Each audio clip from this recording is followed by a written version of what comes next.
क्या बात उन्होंने बोली थी, कैसे उस डर को डील किया? क्योंकि जब इतने ज़्यादा फैंस होते हैं, इतने दर्शक होते हैं, तो प्रेशर आ ही जाता है।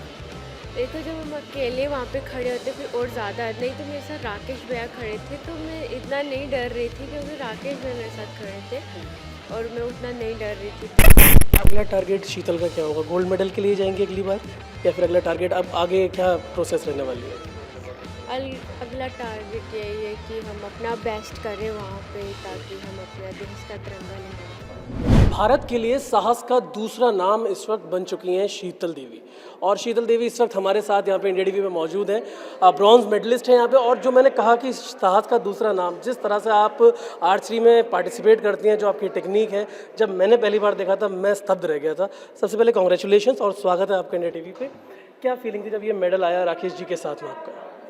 मेरे तो बहुत ही अच्छी फीलिंग थी जब पैरालंपिक्स मेरा पहला ही था ये, और बहुत ही अच्छा एक्सपीरियंस रहा हमारा। बहुत ज़्यादा क्राउड था जिसकी वजह से थोड़ा सा मैं डरी थी कि मैं 3-4 इंटरनेशनल खेले तो मैंने इतने ज़्यादा क्राउड नहीं देखा, तो वहाँ पे बहुत ज़्यादा क्राउड था और घबराहट हो रही थी मेरे को। बट मेरे साथ राकेश भैया थे और उन्होंने मुझे हौसला दिया और समझा रहे थे मुझे कि आराम से करना है, और वही उनकी बातें क्या बात उन्होंने बोली थी, कैसे उस डर को डील किया? क्योंकि जब इतने ज़्यादा फैंस होते हैं, इतने ज़्यादा दर्शक होते हैं, तो प्रेशर आ ही जाता है। देखो जब हम अकेले वहाँ पे खड़े होते फिर और ज़्यादा, नहीं तो मेरे साथ राकेश भैया खड़े थे तो मैं इतना नहीं डर रही थी क्योंकि राकेश भैया मेरे साथ खड़े थे और मैं उतना नहीं डर रही थी तब।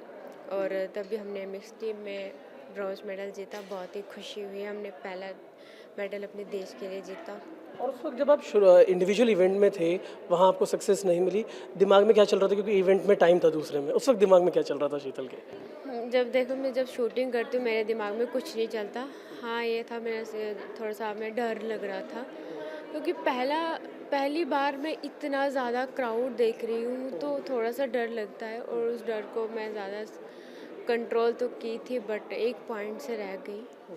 और इससे तो जो आपने कहा डर की बात की, ये मेंटल जो स्ट्रेंथ होती है, इसके लिए आप क्या करते हो और अब आगे क्या बदलाव करने वाली हैं इससे और डील करने के लिए? इसके लिए हम थोड़ा सा अपना योगा करते हैं तो, और मेडिटेशन करते हैं। बट तब वहाँ पे कुछ समझ नहीं आता हमें क्या करना है, और अगले बार हम और भी अच्छा करें। शीतल, आप सभी के लिए ना इंस्पिरेशन बने हुए हो, जिस तरह से आपने प्रदर्शन यहाँ पे किया है। यहाँ पे आपकी इंस्पिरेशन कौन था? कहाँ से इस सफ़र की शुरुआत हुई? मुझे दोनों चीज़ें जाननी है आपसे। यहाँ से देखो मैंने बहुत सारे बच्चों को देखा, वही मेरी इंस्पिरेशन। उन्होंने मेडल जीता और मुझे लगा कि ये सब मेडल जीते जो कि कुछ कर व्हील चेयर पे है। तो उस जो वहाँ पे मैट था वो भी खेल रहा था, उनके भी दोनों हाथ नहीं, वो भी पैर से खेल रहा। वो सब मेरे लिए इंस्पिरेशन है और उनको देख के ही मेरे अंदर मोटिवेशन आती है कि तुझे भी कुछ करना चाहिए। अगला टारगेट शीतल का क्या होगा? गोल्ड मेडल के लिए जाएंगे अगली बार, या फिर अगला टारगेट अब आगे क्या प्रोसेस रहने वाली है? अगला टारगेट यही है कि हम अपना बेस्ट करें वहाँ पे ताकि हम अपना देश का तिरंगा लहरा पाएँ। देश का तिरंगा। आज प्रधानमंत्री नरेंद्र मोदी से भी आपकी बातचीत हुई है, पहले भी बातचीत हुई थी। आज क्या उन्होंने बोला? क्या सारी बातचीत हुई? प्रधानमंत्री जी बहुत ही खुश थे और मैं भी बहुत खुश हूँ कि जब भी हम मेडल आते हैं और हमें प्रधानमंत्री जी से मिलने का मौका मिल रहा है, बातचीत करने का मौका मिल रहा है, वो हमें बहुत अच्छा मोटिवेट कर रहे हैं। चलिए, यही हमें उम्मीद रहेगी कि जो ब्रॉन्ज मेडल है अगली बार इसका इंडिविजुअल में भी और टीम इवेंट में भी ये गोल्ड मेडल में बदले। इसी शुभकामनाओं के साथ थैंक यू सो मच।